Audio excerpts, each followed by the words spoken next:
Hola Jorge, ¿qué tal? Hola a todas, todes, todos quienes nos están escuchando aquí en este evento de Border y el Centro de Cultural España. ¿Qué tal? ¿Cómo estás, Jorge? Hola, ¿cómo estás? Aquí estamos terminando la semana, una semana agitada en este contexto que iniciamos con un fascista siendo el candidato que tiene más votos para la nueva presidencia en Chile. Así que te imaginarás que es una semana bastante caótica y desastrosa, pero feliz de poder tener este momento de conversar, de unirnos acá a través de esta ventanita virtual entre Chile y México, entre nuestros sures. Sí, yo estoy igual también aquí emocionada de poder participar contigo en esta actividad, efectivamente a través de la virtualidad. Y digo, sí, qué fin de semana, ¿no? Con tal noticia para allá, para Chile. Acá no es que tengamos tampoco un gran, ah, algo mucho mejor en términos políticos, entonces ya estaremos hablando de todo esto junto con los demás temas que abordaremos ahora aquí en Afilar la Disidencia, que es el nombre que hemos escogido, ¿no? Para, pues, ahondar en una serie de temas que creo han sido, pues, parte de nuestras preocupaciones en ambos territorios y ambos cuerpos de trabajo, ¿no? Donde se ha mezclado, pues, creo que el arte, el activismo, la ciencia y muchas otras, pues, trincheras en las que hemos estado compartiendo desde hace ya bastante tiempo. Así que muy, muy contenta también de estar por acá. Y además, sin nunca haber estado juntas Sí, físicamente, todavía no estamos juntas, pero llevamos mucho tiempo en relación, en concordancia, en vínculo. efectivamente. Y pues ojalá pronto podamos vernos en persona. Y bueno, para continuar o hacer este protocolo, ¿no? De las presentaciones y que la gente que nos está viendo sepa también pues un poquito más acerca de nosotras. Eh, me doy a la tarea de presentarte, Jorge. Este, Jorge Díaz, de Santiago, Chile, nacido en 1984, es biólogo, escritor y doctor en bioquímica por la Universidad de Chile, investigador en el área de biología celular. Su trabajo realiza cruces transdisciplinarios con prácticas artísticas y activismo desde la disidencia sexual. Inició su trabajo en la escritura y el activismo en acciones performáticas, circuitos e intervenciones urbanas con el colectivo universitario de disidencia sexual, CUTS. Ha publicado en varias plataformas vinculadas a poesía, biología y cultura queer. Y su último libro es Ojos que no ven, que de hecho no es tu último libro, ¿no? Ahorita nos vas a contar más acerca, bueno, de Emancipar la lágrima, ¿no? Es una investigación, de Ojos que no ven, sobre la ceguera realizada con la fotógrafa Paz Erra Suris. Y bueno, espero no haberme equivocado en nada, Jorge. Muchas gracias por esa presentación. Y bueno, en este mismo feedback, en esta misma interconexión simbiótica entre allá y acá, te presento a ti, Leche de Virgen Trimegisto, referente. Voy a leer un pequeño textito, pero es muy corto, se armó para una actividad en la cual también estuvimos juntas discutiendo durante la pandemia, que fue una actividad que organizamos acá desde Chile, que se llamaba Vibe Pride, y era una crítica al orgullo gay, sobre todo en tiempos de pandemia, y tú presentaste un trabajo acerca de la metáfora de la infección para tu trabajo, y se generó un material donde decía que es un referente en la pospornografía y el arte queer y todos los queer distintos. Es conocido por desarrollar una práctica artística expandida que abarca propuestas híbridas combinando la disidencia sexual, los saberes brujos, la enfermedad y la ciencia.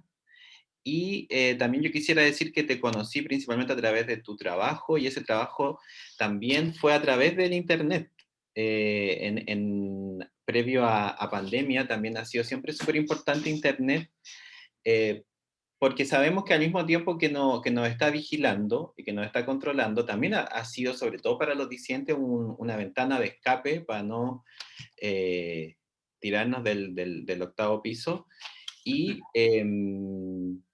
y ahí conocí tu trabajo, también como tu interés en un trabajo más estético y una profundización de una cierta estética de lo disidente, y que podemos también hablarlo, cuando yo te conocí era más fuerte todo el tema del posporno, y se generaron vínculos a través de tus textos, a través de las conexiones. No sé realmente, no podrías decir cuándo ni en qué momento, pero sí recuerdo que desde yo comencé a hacer activismo ahora que, o sea, entre comillas, a hacer acciones activistas cuando ahora terminé este libro, y vi que la primera acción había sido como el 2007.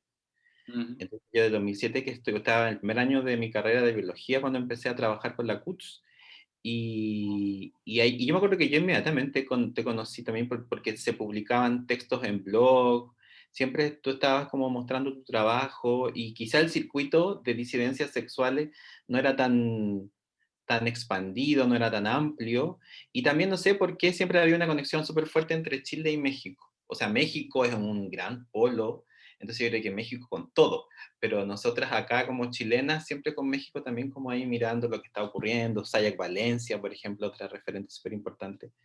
Y de ahí nos conocimos y ahí hemos dialogado, hemos estado en espacio y siempre también virtual. Entonces, eso, estoy muy contenta de estar contigo ahora conversando. Sí, igualmente. De hecho, justo me acordaba de un evento donde estuvo Sayak, que fue, me parece, en San Diego, en donde había trabajos de la CUTS y también míos, y era una muestra de video que se llamaba South Sexual Fiction, y fue también ya hace, yo creo que más de 10 años, y sí, efectivamente ha sido un intercambio constante, pues, entre México, Chile, y hemos tenido la oportunidad, ¿no? De estar, pues, ahí, ¿no? Compartiendo espacios, aunque sean así, aunque no estemos ahí físicamente.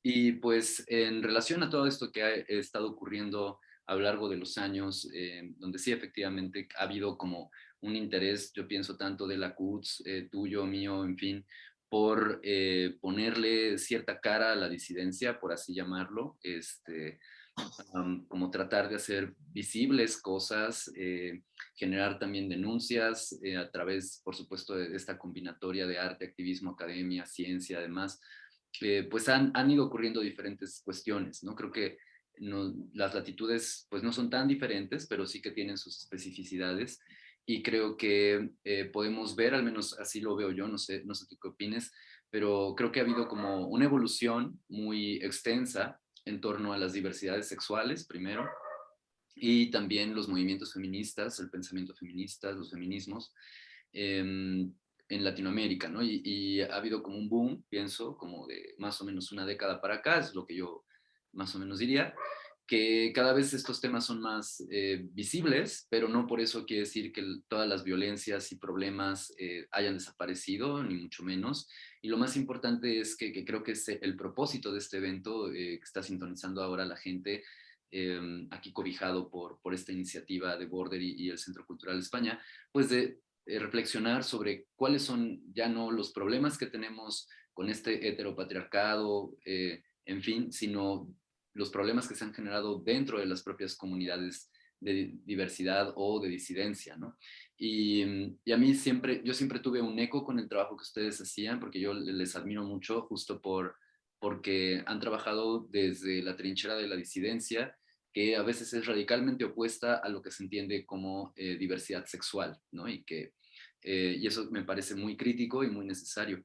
Pero sí, no sé si tú también has notado esta especie de evolución, que no porque haya más significa que estemos mejor, pero ahora vemos más gente produciendo cosas, más temas en la academia que tienen que ver con esto, los estudios de género, por ejemplo.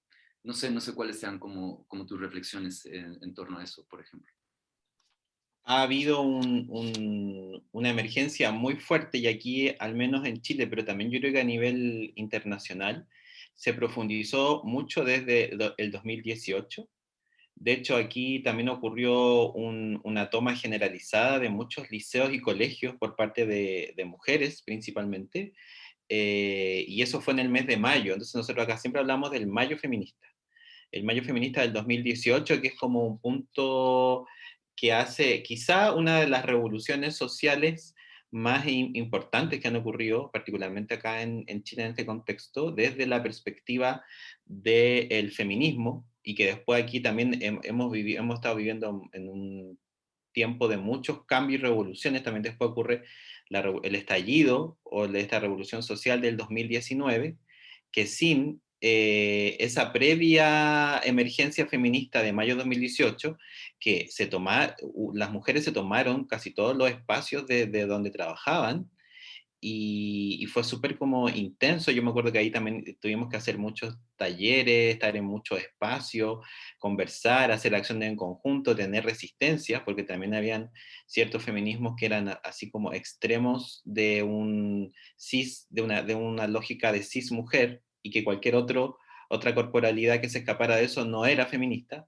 Pero a mí nunca la verdad es que me ha importado tanto eso, porque siempre entendí y lo encarné y lo viví y lo sigo viviendo con muchas amigas en distintos contextos. Siempre el feminismo es muy amplio, y eso también siempre te va a llevar a definir, bueno, dentro de tu feminismo o dentro de ese feminismo quizá no cabemos las raras, pero siempre va a haber otro feminismo. Entonces a mí como que eso nunca fue un conflicto, aunque sí hubo mucha violencia dentro de esos espacios. Pero a pesar de esa violencia que es interna y que es necesaria en algunas veces, la violencia siempre también es parte de los procesos, de la lucha. Como que a mí me parece súper importante hacer esa distinción, que la otra vez la escuchaba nuevamente, y se hablaba harto de un texto de Genet, donde él separa la violencia de la brutalidad, por ejemplo. Y que muchas veces la violencia es parte de la vida, de la necesaria continuidad de la vida. En general siempre hay violencia, todo tiene violencia. Cuando una célula crece, cuando nos despertamos violento, todo tiene ciertas cargas de violencia, en otras palabras, en nuestro lenguaje. Pero otra cosa es la brutalidad, que esa es la que causa problemas terribles, como ha pasado acá en Chile, violación de derechos humanos. Entonces, sí, estoy de acuerdo que ha habido porque no podemos no negar esta emergencia feminista, que para mí ha sido positiva en la gran mayoría de los aspectos, porque permite tensionar y redefinir a qué nos referimos cuando referimos feminismo. Y también nosotras, como tú decías, siempre hemos estado vinculadas en este nexo entre el mundo marica o el movimiento gay, más asociada hacia el feminismo, como que el feminismo nos dio las herramientas, a mí al menos como científica, para poder repensar de otra manera el trabajo con lo vivo, pero también el trabajo de la organización social y política con otras personas en distintos contextos. Y eso te separa del mundo gay, donde tampoco aquí particularmente hay una genealogía tan interesante ni tan importante, porque la gran mayoría de la genealogía viene en los últimos años en relación con el Estado, directamente, sobre todo con los proyectos de matrimonio igualitario, donde ese ha sido el tema de este movimiento gay en Chile, que además tiene un sesgo de clase muy fuerte, porque son casi puras personas de la clase alta, lo único que quieren es casarse. Entonces, esto ha hecho como una separación quizá con ese mundo, y se ha profundizado muchos temas del feminismo, pero también, como te digo, se generan roces, conflictos, que me parece que también son importantes y necesarios. Y se ha profundizado también en una política de lo queer, pero leído desde el sur, y que ahí yo pensaría que puede ser un poco em, nuestra vinculación con lo que hablamos cuando decimos disidencia. De alguna otra manera tiene que ver con todo esta unión, estos conflictos y estas relaciones, más en vínculo con las identidades no, las minoritarias, las que no son hegemónicas, ni siquiera dentro del mundo homosexual, menos del mundo heterosexual, pero que en este proceso de transiciones, porque la mayoría también de las acciones que nosotras hemos hecho, o que yo puedo decir que he hecho, no la he hecho tampoco en la academia.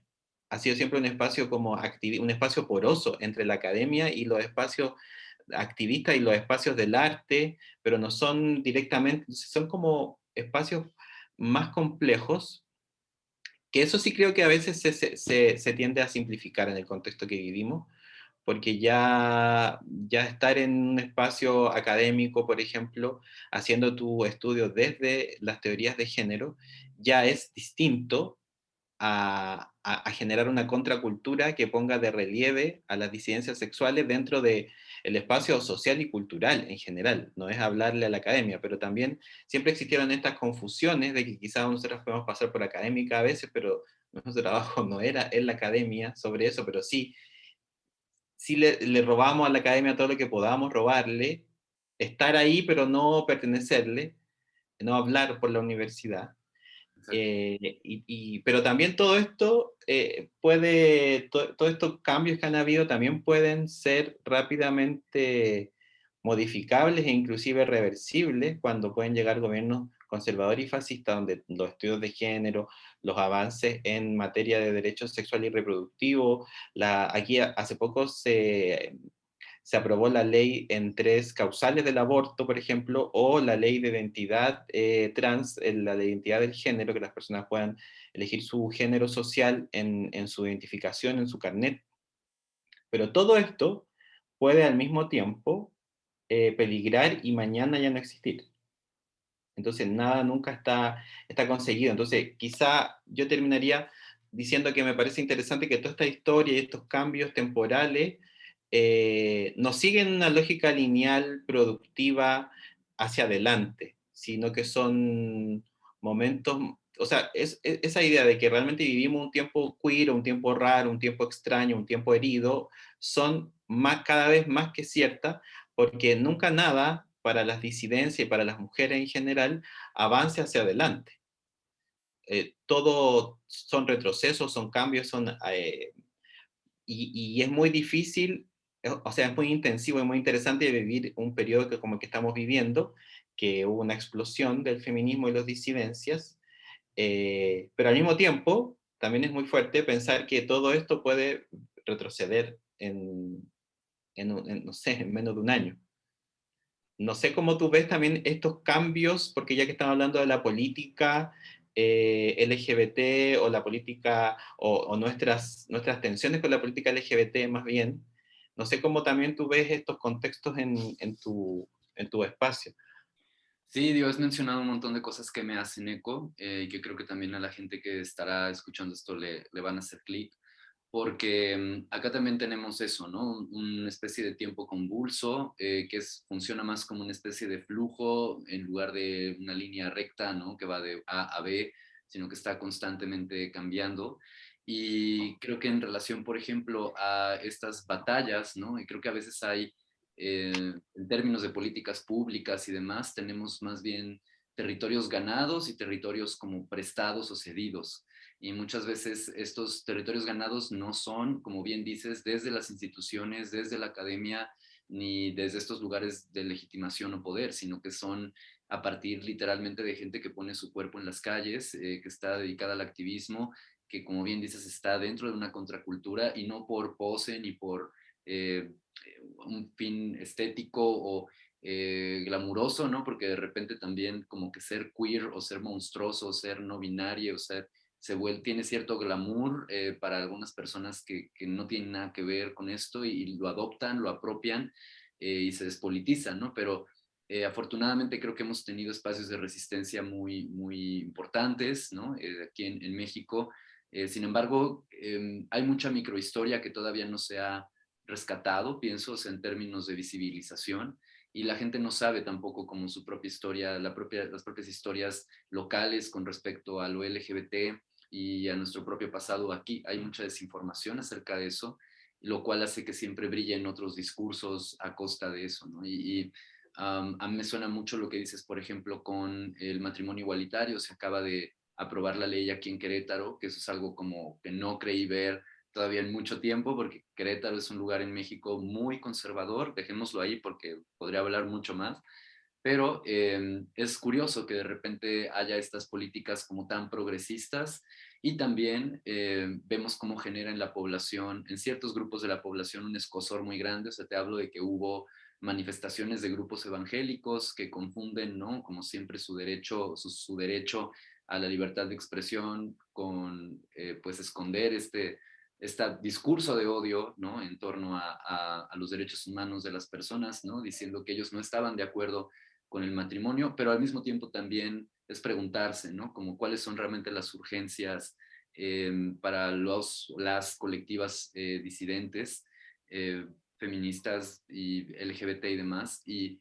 como que de repente parece que esta cuestión del matrimonio también puede ser como para tratar de, no sé, incluso generar como pan y circo, ¿no? Lo que dicen así como calmar las aguas y a la población, hacerles sentir que estamos seguras en espacios que todavía no es cierto que dejen de ser homofóbicos ni transodiantes, ni nada, ¿no? Sino sigue habiendo mucha violencia. Y también encuentro esta diferencia que dices entre violencia y brutalidad.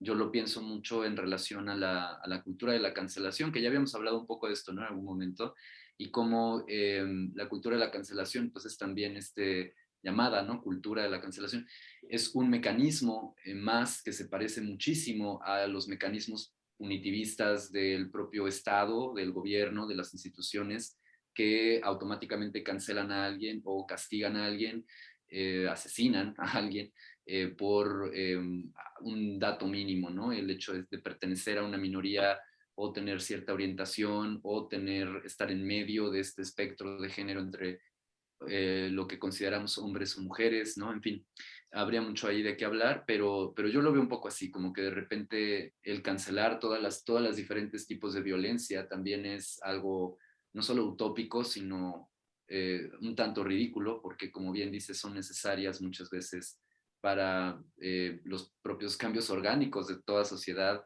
más si la vemos ya no desde una perspectiva antropológica, sino eh, pues desde los ojos, por ejemplo, de la ciencia, pero de esta ciencia que tú bien sabes mucho más que yo, ¿no? Que tiene que ver pues, con estas alianzas simbióticas y seres, especies con las que siempre hemos convivido, pero que difícilmente nos han inspirado antes o que nos ha importado como humanidad el tener un trato horizontal, ¿no? Entonces, creo que sí, que igual cancelar personas o llegar a ese lugar de decir toda violencia es mala solo porque es violencia, quizás no es tampoco tan crítico. Habría formas de violencia que pues lamentablemente existen por algo, ¿no? Pero por supuesto que no estoy justificando ningún tipo de violación a los derechos humanos. Sin embargo, sí es cierto, ¿no? Tenemos contextos similares en ese sentido. Y yo, bueno, a propósito de esto y de lo que hablabas también de cómo los movimientos gays, ¿no? O la palabra queer, ¿no? Ha también funcionado a veces desde mi perspectiva como un subterfugio para muchas cosas que no necesariamente son críticas. A mí me gustaría, bueno, igual compartir rápido unas imágenes, ¿no? De lo que habíamos estado también pensando y preparando, solo como para Claro. dejar. Oye, mientras compartes esa imagen, ayer anoche escuchaba una presentación de María Galindo, la feminista anarco-boliviana, que Ujú. estaba haciéndola en España, y a propósito de lo que tú estabas comentando, ella hablaba acerca de algo que me parece interesante también hablar a propósito de estas cancelaciones por redes, que a veces han sido muy importantes. De hecho, ha ocurrido cambios bien importantes con algunas, y sobre todo con algunas funas que fueron muy importantes. El punto es que después se desvirtuó un poco. Ella hablaba acerca también del algoritmo, porque de alguna otra manera en nuestras redes también siempre estamos vinculadas con un cierto grupo, y ese algoritmo también crea relaciones de sentido. Y no sé, decía, por ejemplo, alguien ve nuestra conversación ahora y dice, no sé, la Jorge trató mal a Leche, y lo pone en su Facebook, y de ahí se arma todo y puede que no haya sido cierto, y puede que haya estado personas que no estaban ahí, pero además ese algoritmo va a generar un efecto en nuestras redes, y esas redes se van a polarizar aún más. Entonces ella decía, y también estamos en momentos de pandemia, entonces también es muy difícil también salir de esa red, porque a veces es el momento que tenemos para nuestra conversación, pero también es importante al mismo tiempo comenzar a sofisticar también el pensamiento y las maneras de nuestras relaciones, porque también estos mismos algoritmos nos hacen creer a veces cosas que quizá no ocurren, o quizá de una forma quizá un poco más conspirativa, también grupos más radicales quieren construir enemistades también, y nosotras sabemos que los espacios minoritarios y pequeños y independientes y autónomos y todo lo que sabemos radicales, periféricos, siempre tienden a su autodisolución. O sea, yo del tiempo que estaba en el activismo he visto miles de grupos, colectivos, activistas que después se acaban rápidamente, cosa que también ocurre dentro de los grupos, las personas después quieren dejar de trabajar, pero igual hay una tendencia siempre a autoaniquilarnos de alguna otra manera. De que estas posiciones a veces de diferencia o disidencia, en vez de promover procesos, diálogos y relaciones, generan quiebres Mm. muy profundos, pero también teniendo en consideración que al parecer los espacios minoritarios están siempre como construidos bajo su autodisolución, de alguna otra manera, y que es el mismo sistema el que nos lleva a esta autodisolución, pero que necesitamos trabajar para que eso no ocurra. Claro, y pienso que, digo, qué bueno que lo mencionas, porque pienso que también es muy importante hablar de eso. Quizás hay tantas discusiones y urgencias y tal que este tipo de temas no quedan en el centro y por lo tanto seguimos arrastrando, como dices, esta especie de maldición de la disolución, ¿no? Como que no hay forma de que las disidencias o la contracultura continúe, sino que siempre son como que brota y después se deshace.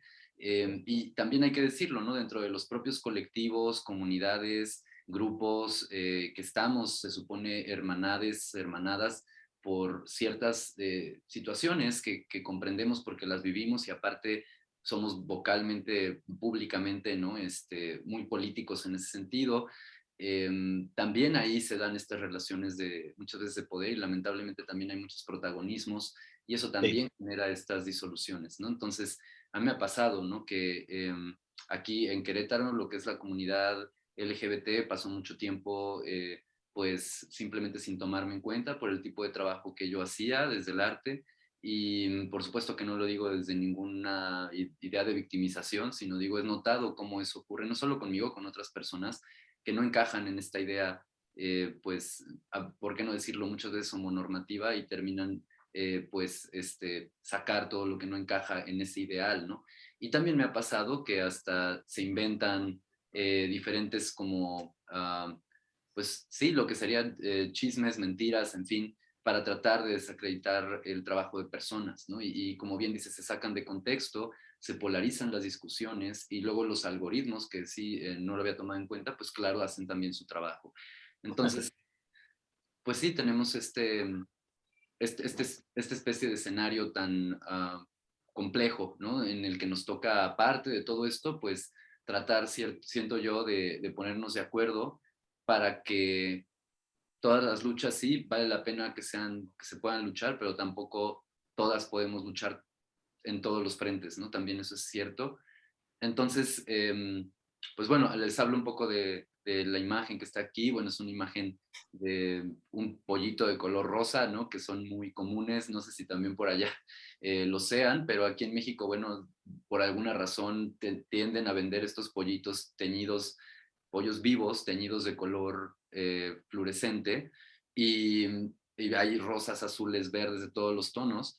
Y yo, bueno, agarré esa imagen para poder hacer este sticker, que luego se volvió también, pues ya está, así como lo ven aquí, este diseño, en torno a lo que sería el pinkwashing, que digo, sí está en inglés, pero justamente porque el término proviene de allá y que tendría que ver justamente pues con cómo hay tantas instituciones, ¿no? Y ahora lo muestro, marcas, etcétera, que no es nada nuevo, yo creo que ya las personas lo han pensado también, pero pues especie de lavado de imagen de la marca, la que sea, para tratar de entrar en apelar a estos ideales de justicia, de derechos humanos, de visibilidad de los colectivos LGBT, utilizando por supuesto el arco iris, porque aparte no son muy imaginativos, siempre lo primero es el arco iris y pues tenemos estas grandes marcas, ¿no? Que lo que hacen es pues teñirse de los colores del arco iris para generar ventas, que creo que eso es obvio,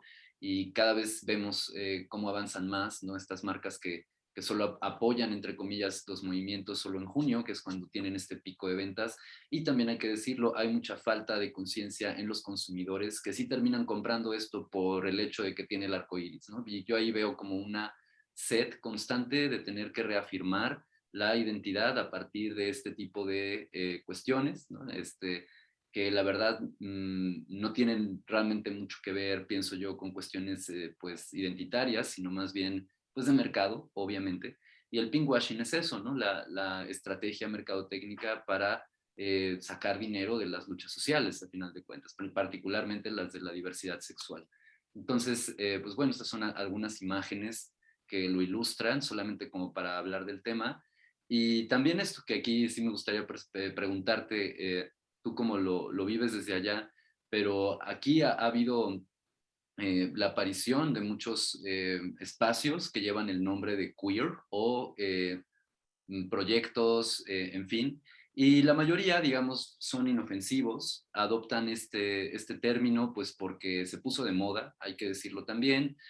Yo creo que por ahí entre el 2011 y 13 se pone muy de moda aquí en México y tiene un boom para el 2016, por ejemplo, ¿no? Donde ya hay un montón de cosas que tienen la palabra queer, como esta cerveza que se llama así, queer beer, y que pues desde mi punto de vista despolitiza mucho el origen de esta palabra, que tampoco la defiendo, porque como bien sabemos, pues proviene del norte y no se ajusta bien al sur. De hecho, yo sé que tú tienes una historia, bueno, junto con Felipe Rivas, ¿no?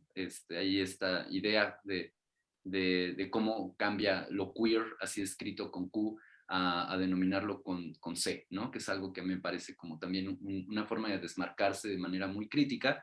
Y pues esto ha derivado, así rápidamente les cuento, en espacios como Queer Room, por ejemplo, que es un caso que fue muy sonado, me parece en el 2019 o 2020, no recuerdo muy bien, pero así les muestro rápido esto que es pues algo que ocurre en un momento donde alguien pregunta información a este Instagram de Queer Room, que se trataba, bueno, de una serie de fiestas que hacían principalmente, bueno, con música en vivo y el tema, pues todo se supone abordaba esta cuestión de un espacio seguro para las diversidades y se da este como momento en el que una persona pregunta por uno de estos eventos y le contestan de una forma bastante pues ofensiva, apelando a su tono de piel, principalmente, bueno, diciéndole prieto feo, como lo pueden leer aquí, y diciéndole que, bueno, que para esa persona no está abierto este espacio, ¿no?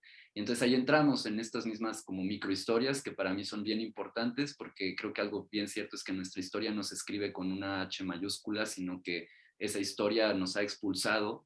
Y yo recuerdo, ¿no? Anécdotas como cuando decían que este episodio donde las feministas chicanas tuvieron que hacerle frente a las feministas blancas porque prácticamente querían que hasta lavaran los platos, ¿no? Por cuestiones de tono de piel incluso, ¿no? Entonces, aquí sí que estamos hablando de una pigmentocracia, colorismo, racismo en México, y esto ocurrió en un espacio que lleva el nombre de queer, ¿no? Por lo tanto, también el hacer visible esta crítica creo que es muy importante, porque pues nos damos cuenta que no todo lo que tiene la palabra queer evidentemente estará como del lado de las disidencias o de las diversidades, ¿no? A veces es más una máscara, pero no sé tú qué opinas al respecto. Voy a dejar de compartir pantalla por si tú quieres compartir algo también. Pero bueno, quería tocar este tema y mostrar estos ejemplos. De alguna manera, siento que este tema, este año, nos juntó harto con este evento que nosotras organizamos, que se llamaba el Vibe Pride. Era como, en el contexto de la propia pandemia, se generaron igual todas estas celebraciones. Este año ya además estuve investigando un poco de dónde viene esta idea del pink, porque lo que nosotros conocemos ahora actualmente, hablamos en verdad de esta bandera gay o de otras cosas, pero de dónde venía ese pink, y era interesante porque venía, el color rosa es el color que se utiliza en general para promover, no sé si la palabra es, sí, es como promover el autocuidado o entregar más políticas públicas, dinero para las mujeres que tienen cáncer de mama. Es el color asociado al cáncer de mama. Y había una asociación que en Estados Unidos comenzó con investigación y con trabajo sobre cáncer de mama. Yo hice, de hecho, mi tesis de pregrado en biología en unas líneas celulares de cáncer de mama, estudiando los efectos de unas hormonas sobre estos cánceres. Y ellas denunciaban cómo muchas empresas comenzaron a pintar todos sus productos de color rosado sin entregar ningún peso a la investigación, porque nada de lo que ganaban por poner productos rosados para la investigación en cáncer, por ejemplo, o para los tratamientos de las mujeres que estaban con cáncer de mama. Y a partir de ahí, lo que yo leí la primera vez que ocurría, como en los años 70, 60, 70, comenzaron a darle este nombre del pinkwashing, y eso después ya sirvió para casi que un modo político de leer la realidad, es como parte de una teoría política. Esto del pinkwashing además se aplica de manera súper clara en contextos de muchas revueltas sociales y políticas, como el Estado quiere limpiar su imagen a través de las políticas y de las mujeres con cáncer pasamos a los homosexuales que se quieren casar. Mm. Entonces, también es como interesante ese paso, y además se utiliza la misma expresión, porque siempre se habla del pinkwashing, claro, acá no venden esos pollitos de rosado que mostraste, pero me hace mucho sentido, y lo que quería compartir era tienes que permitirme compartir. Sí, una disculpa. Era Ah, gracias, un caso muy esquemático y evidente de un pinkwashing que podemos leerlo como acá en Chile y que ocurrió durante la pandemia. Como les comento, bueno, estamos viendo esta pandemia tan triste y horrorosa que ha matado a tanta gente y precariza a la gran mayoría de la población. Y hoy día escuchaba una nueva variante sudafricana, que es la que está llegando a Europa, y que además yo ya veo la historia, porque aquí pasa que comenzamos ahora el verano, generalmente cierran todo febrero, el mes de febrero, y las personas de la clase alta que tienen dinero se van a tomar sus vacaciones a Europa y después en marzo vuelven y traen estas otras variantes, porque así ocurrió también como llegó el coronavirus a Chile, lo trajeron las personas que se fueron a sus vacaciones en Europa, que son una cantidad de la población muy pequeña, que los que pueden hacer eso, y veo como también están generándose estas nuevas variantes, pero eso va a seguir ocurriendo. Brasil también es un país que está haciendo un laboratorio de variantes, porque mientras no hay una vacunación mundial ahí se pone en cuestión nuevamente la idea de los Estados-naciones, porque no tiene ningún sentido que solamente se vacune, por ejemplo, Chile y Argentina y Perú y Bolivia, que son nuestras hermanas. Hay un flujo migratorio cada vez más amplio al cual los grupos fascistas se están oponiendo de manera cada vez también más violenta y cruel y brutal, pero ese flujo va a ocurrir igual, y si en Perú, y si en Bolivia, y si en Argentina las personas no tienen acceso a tener una vacuna, no tiene ningún sentido que se vacune toda una población, y eso se está viendo como el Estado-Nación realmente no ayuda esas lógicas de frontera, no ayudan a mantener una mínima posibilidad de que la población esté saludable, mínimamente saludable, porque también eso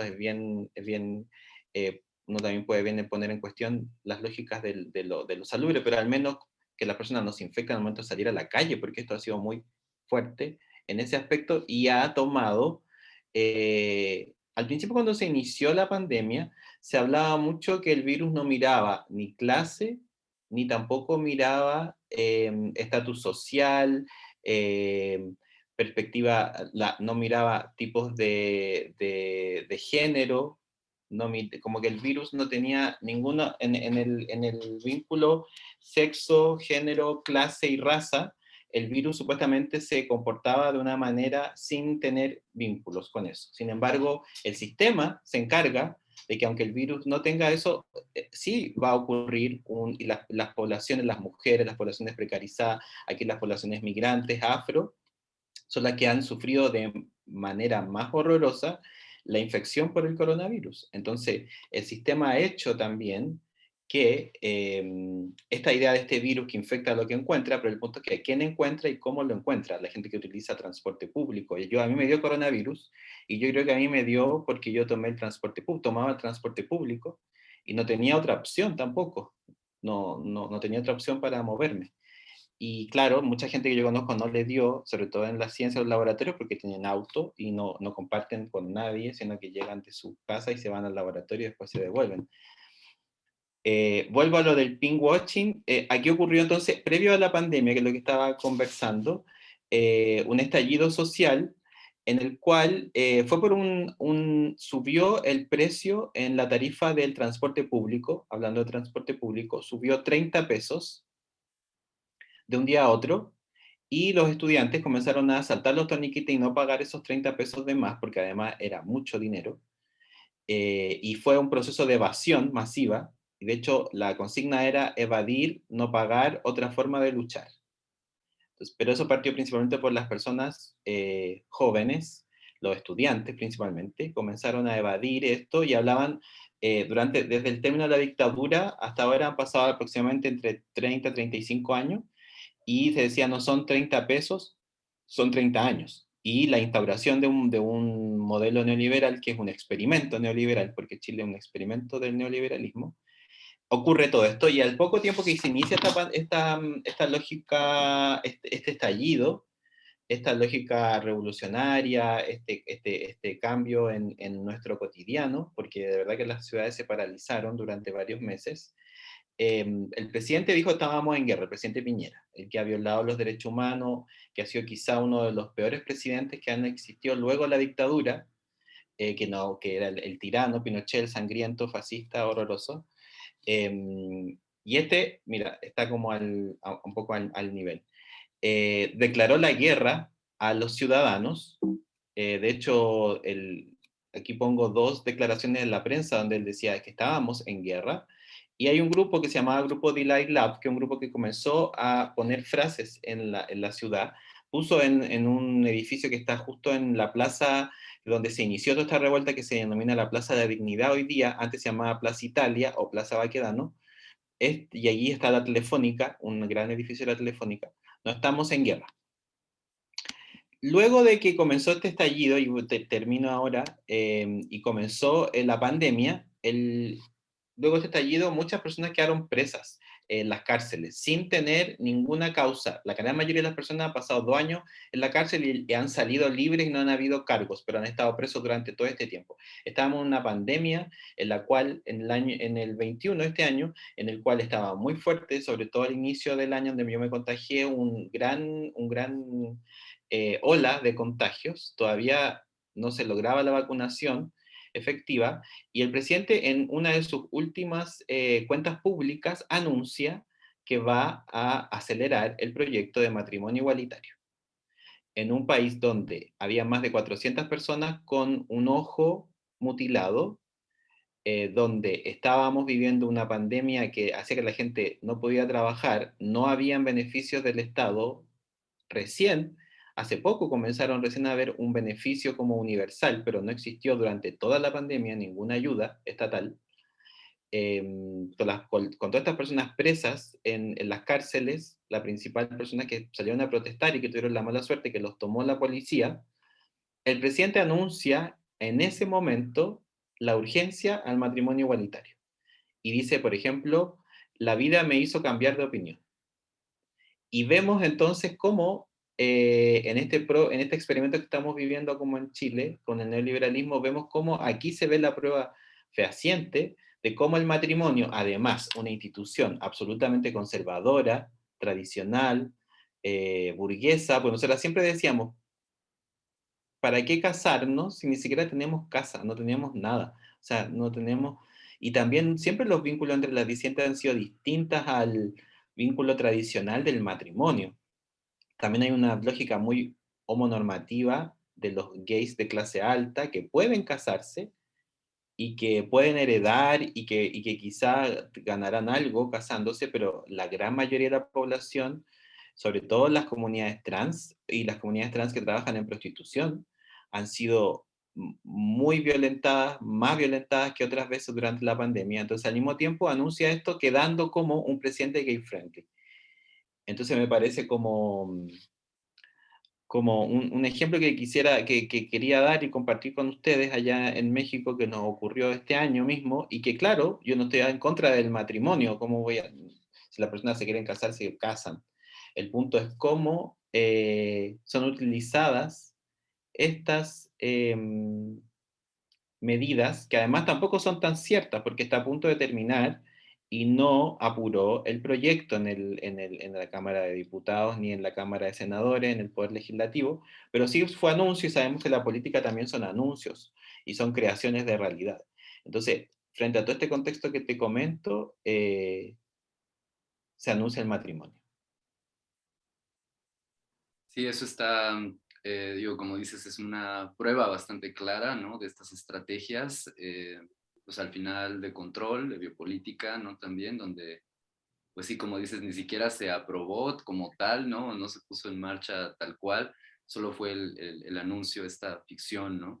Y acá, ahora que comentas acerca de las poblaciones trans, por ejemplo, también hay un gran problema que cada vez se hace mayor, y ojalá no fuera así, pero es la realidad, en torno a los discursos transodiantes. Y justamente aquí en México hemos visto muy recientemente la constante de grupos feministas que dentro del propio, las propias luchas que libran, defienden estos discursos transodiantes, ¿no? Lo que se ha conocido como movimientos TERFs, que claro, si hablamos de esto de forma crítica, pues obviamente no hay nada radical en algo, en un discurso transodiante, ¿no? Más bien sería feminismo transodiante, si es que eso puede existir, y que está muy cargado, como decías hace unos momentos, a este feminismo cis, casi hetero, casi blanco, que viene, ¿no? de allí,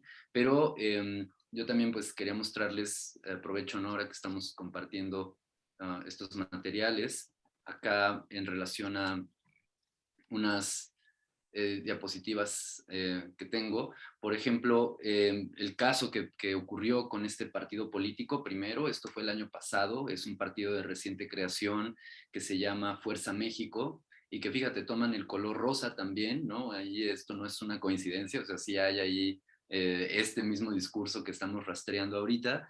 Y lo que ocurrió con ellos, para no hacerlo muy complicado, fue que para poder registrarse tiene que haber una paridad de género, ¿no? Es lo que se pide ahora, que un partido político, para entrar a elecciones y ser legítimo y todo, haya el mismo número de hombres que de mujeres. Entonces, ellos, de una forma muy inteligente, entre comillas, o sea, no inteligente, dijeron, pues vamos a apropiarnos del discurso de las minorías, el discurso de la inclusión, de los derechos trans, y registraron a 18 candidatos hombres como mujeres trans, solo para tener la paridad de género, ¿no? Entonces, como dice aquí esta gráfica, pues fueron adscritos a este otro género únicamente para poder continuar, ¿no? Con el proyecto del partido. Por supuesto que ninguno de ellos se identifica realmente como una mujer trans, ni siquiera creo que les importe la lucha de las comunidades trans, y aquí vemos entonces cómo también estamos constantemente en peligro, ¿no? Cada vez que nosotros ponemos ahí nuestras herramientas, nuestros discursos, estrategias para librarnos de estas cosas, parece que tampoco eso está realmente libre, sino que también puede ser cooptado pues por este tipo de partidos, situaciones, instituciones y demás. Y esto lleva también a lo que comentaba, que esto acaba de pasar este mes, el 15 de noviembre, 14 de noviembre, si no me equivoco, en donde se dio el caso aquí en un lugar en México, bueno, es Guadalajara, Jalisco, en donde ocurre este ataque, un ataque hacia una mujer, pues, con diversidad funcional, que iba en silla de ruedas, y su pareja, que es una mujer trans y que la llevaba por ahí, mientras ella vendía artesanía que ella hace, joyería que ella hace. Fueron atacadas en un parque por tratar de vender estas piezas en el parque, pero fueron atacadas por un grupo feminista que tiene un mercadito, un mercado también pues para vender este tipo de cosas y subsistir. Sabemos que mucha de la gente que se dedica a este tipo de, entre comillas, comercio informal, que suena muy despectivo, pues es su única vía pues de sustento, ¿no? Entonces, el video es muy fuerte porque vemos cómo incluso estos grupos feministas toman acciones violentas de literal de sacar un bat, ¿no? En contra de una mujer en silla de ruedas, y se refieren de forma muy despectiva a quienes están pues justamente en la comunidad trans, ¿no? Utilizan otros nombres y por supuesto que no les conceden la idea de ser mujeres. Y digo, aquí pongo esto, quien quiera leerlo pues puede ponerle pausa, pero básicamente son lo que ocurrió en redes, ¿no? La denuncia que hace Dea Molina, pues que le tocó vivir esto, y luego, por ejemplo, la réplica de otras personas que estuvieron ahí también en el mercado, pero que el otro lado de la moneda, ¿no? Donde dice esto como hoy en la mercadita feminista, una morra en silla de ruedas estaba insultándonos porque no le permitíamos el acceso a su amiga, entre comillas, y se pone todavía peor porque no solamente aquí queda muy claro, ¿no? Con lenguaje obviamente ofensivo y todo, que hay un discurso transodiante, sino que también tenemos este tipo de comentarios que ya se llegan a otro nivel de otras de las personas, ¿no? Aquí utilizando estos hashtags, la idea del borrado de mujeres, como si efectivamente las comunidades trans, su última meta en la vida fuera el acabar con las mujeres, ¿no? Es muy triste decirlo, pero es una realidad que está ocurriendo y algo que es muy, muy delicado es el hecho de cómo, por ejemplo, aquí podemos leer que dice, a nombre de la colectiva, les ofrecemos 1,000 pesos, que es algo de dinero aquí en México, por cada transo, que es el nombre que utilizan, que le arroje ácido. Hashtag contra el borrado de mujeres. Y tenemos este tipo de memes también que subieron igual la Mercadita de Resistencia Feminista de Guadalajara, en donde se ve muy claramente ilustrado el odio, ¿no? Y es este mismo discurso biologicista, ¿no? Que pretende pues poner unas identidades por encima de otras. Y lo realmente complicado de esta situación no es tanto lo que se dice en redes, sino ya cuando esto trasciende hacia la realidad, ¿no? Bueno, no que lo virtual sea menos real, pero me refiero a ya cuando se toman acciones, cuando ya no son únicamente palabras, y eso es una realidad que tenemos aquí en México, en el mismo lugar, en Guadalajara, le ocurrió esto a Zoe, ¿no? Una joven trans que fue atacada con ácido justamente bien poquitos días antes de que ocurriera esto otro de la mercadita. A mí me llama mucho la atención también cómo ponen pues, mm, titular, ¿no? En los medios.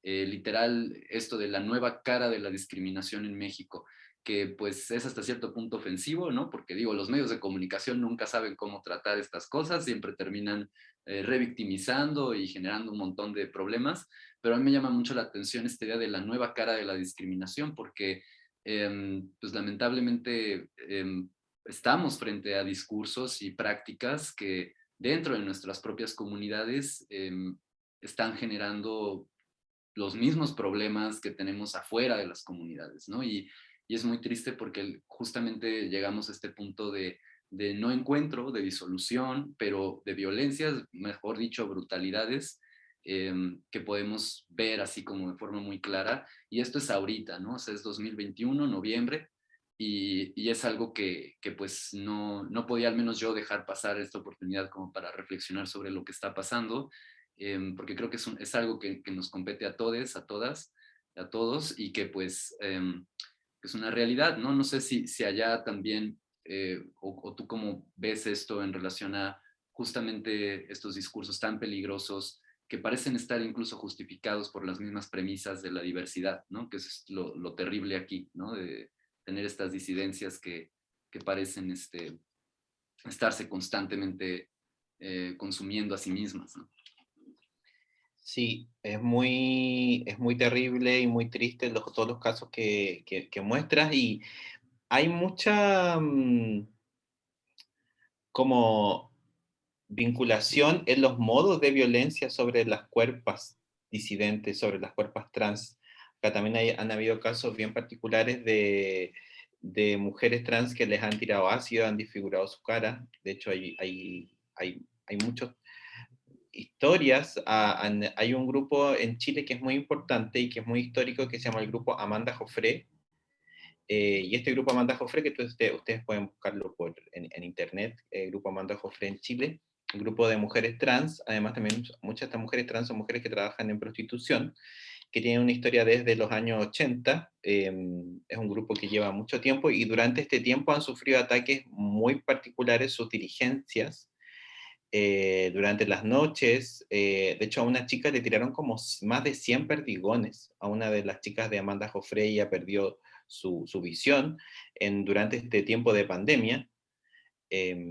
también a la dirigente el otro día también le tiraron ácido, como que me recordaba mucho esas formas de violencia sobre estas cuerpas, y que de alguna otra manera, aunque sea fuerte, yo siempre ahí pienso un poco en lo que dice Rita Laura Segato, que hay que aprender a leer esta violencia porque es el lenguaje a través del cual habla el patriarcado.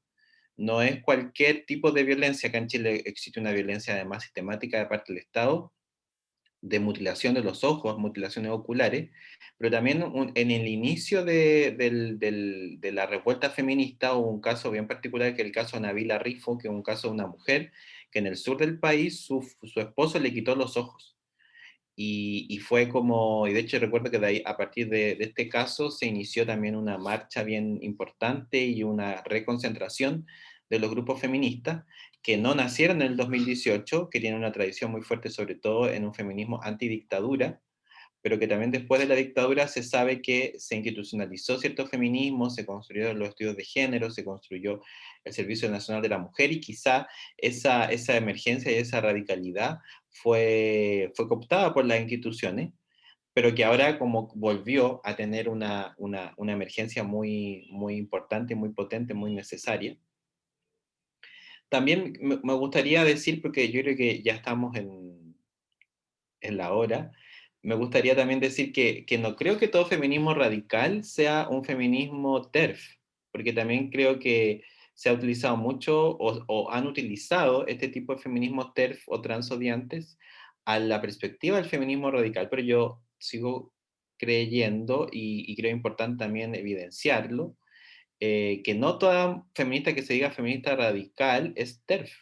De hecho, el otro día me pasaba eso, que me preguntaban, ¿y tú eres amigo de una feminista radical? Sí, y ella es TERF. Y yo decía, no, no es TERF. Yo decía, pero es que es un sinónimo, me decían. Y yo decía, no es un sinónimo.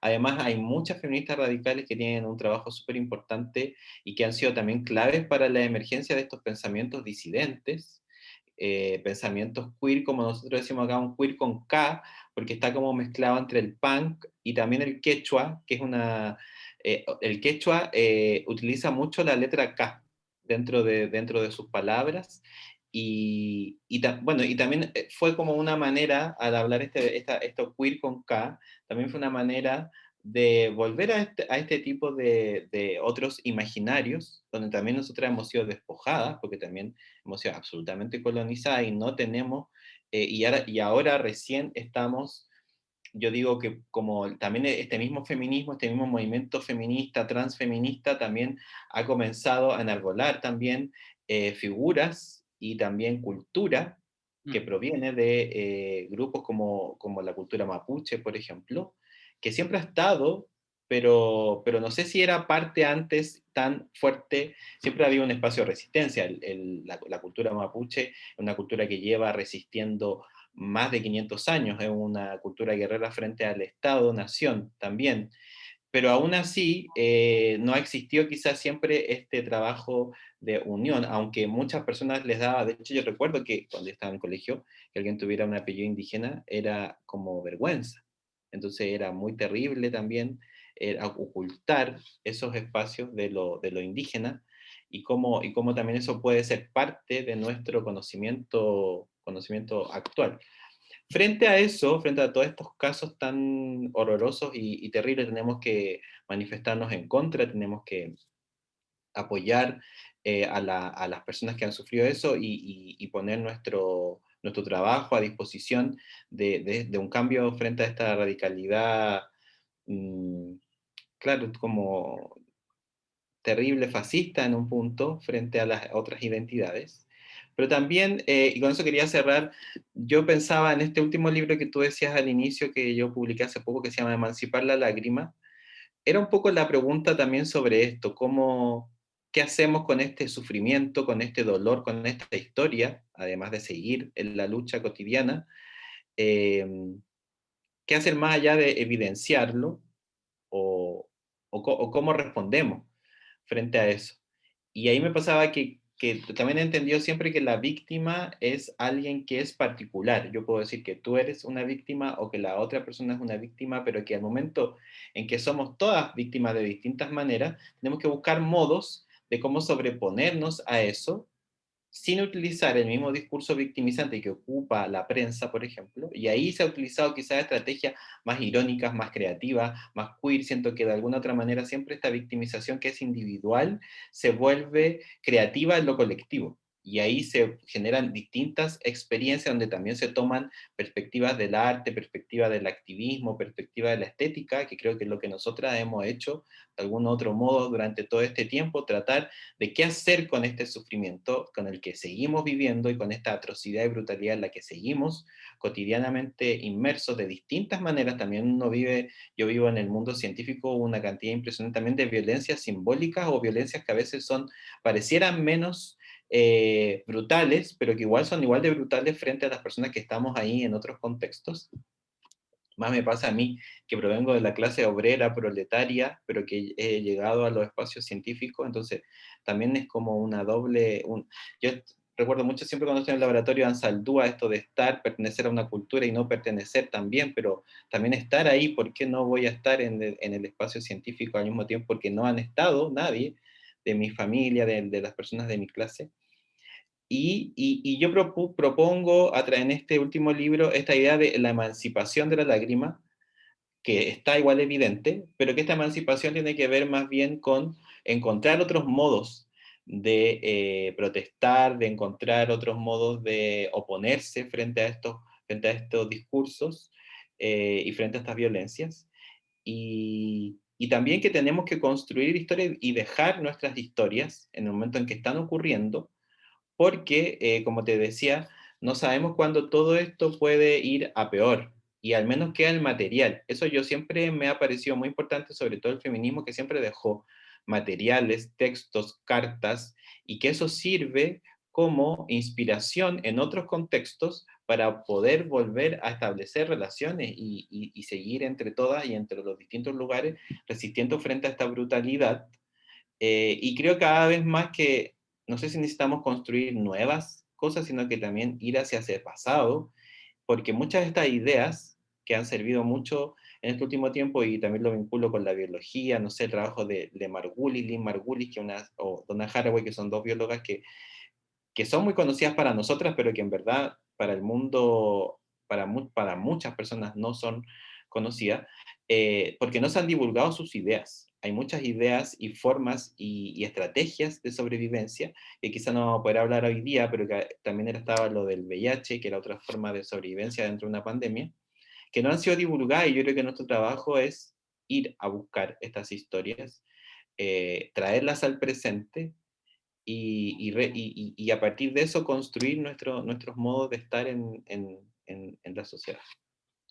Y yo creo que con eso ya estamos. Me encantaría seguir hablando, pero creo que tenemos que terminar. Claro, sí, a mí también. Yo creo que de hecho me siento igual, ¿no? Con la necesidad de continuar hablando por horas, pero me quedo con esto que mencionas, Jorge. Creo que es súper importante la idea de la emancipación de este sufrimiento, de estas lágrimas. Quizás, no lo sé, ¿no? Ahorita pensaba así rápido, quizás la respuesta esté más en transformar eso, como lo han dicho ya también otras, ¿no? En rabia, pero también en formas afirmativas de vivir nuestra existencia, ¿no? Y no nada más desde siempre como nos han señalado, estigmatizado, perseguido, violentado, sino otros imaginarios, otras formas de aprender a vivir y habitar el mundo y hacerle frente, ¿no? A esto, por supuesto. Y claro, también yo para cerrar, solo comentar que creo que todas estas reflexiones que estamos haciendo son apenas una parte muy pequeña de todo este iceberg, ¿no? Que involucra pues muchísimos factores a nivel social, cultural, político, de todo tipo, y que al final sí hay una responsabilidad, ¿no? Yo creo que todas tenemos cierta responsabilidad con los otros, y sí hay, de alguna forma, tiene que permanecer ese compromiso para que efectivamente se pueda afilar la disidencia y no se quede ahí solamente como algo que pasó y ya, ¿no? Y me gusta mucho pensar que vamos a dejar diferentes tipos de documentos y archivos que para generaciones en el futuro puedan encender esa llama otra vez, y que esto no se quede ahí en algo personal, particular, sino efectivamente colectivo. Así que bueno, yo te agradezco un montón el haber querido compartir este espacio conmigo, con todas quienes están viendo. Y por supuesto agradecer de nuevo a Border, eh, al Centro Cultural España por esta propuesta, por este espacio, y yo en lo personal agradecer pues a Lorena Wolfer, que también es una colega artista que está muy comprometida con las luchas feministas, y desde aquí le mandamos un besote y un abrazo. Y pues no sé, algo más que quisieras agregar, Jorge, antes de despedirnos. Solo agradecer la instancia de la conversación, de que también haya sido así a partir orgánica, a partir de lo que fue surgiendo, porque me parece que es importante también darse el tiempo de dialogar, de también tratar de entender los distintos contextos en los cuales vivimos, pero que de alguna otra manera también nos damos cuenta que esta violencia, este lenguaje patriarcal, tiene caracteres universales, sigue unas mismas lógicas en casi todos los lugares, y eso es triste, es terrible, es aterrador, pero también es importante para poder compartirnos estrategias, experiencias, para poder vincular. Creo que también al mismo tiempo que lo que podemos hacer sirve para el futuro, también sirve al mismo presente, porque como que tampoco tenemos tanto futuro. Entonces, creo que también es tu trabajo mismo a mí me inspira para yo poder pensar cosas dentro de mi contexto, los trabajos de otras personas también, espero también algunas de las cosas que puedo hacer, vincularlas, inspiren a otras personas en un afán de transformación de la realidad, de desheterosexualización también de la realidad y descolonización también de la realidad, para poder sobrevivir de maneras más colectivas, porque creo que es la posibilidad frente a esta lógica neoliberal, resistir de maneras colectivas. Así que eso, agradezco mucho la invitación, vamos a seguir haciendo vínculos, y eso no se acaba nunca. Pues muchas gracias, Jorge. Sí, yo también ahí me sumo, por supuesto, a continuar generando vínculos. Ya ojalá se nos haga vernos en persona en algún momento, y con todas las personas que nos están escuchando también, siéntanse con la libertad de buscarnos, ¿no? Creo que siempre hablo por las dos, pero nos hemos caracterizado por ser muy accesibles. Creo que eso genera vínculos y bien importantes, así que adelante. Y pues muchas gracias a todas, todes, y pues nos vemos en la próxima.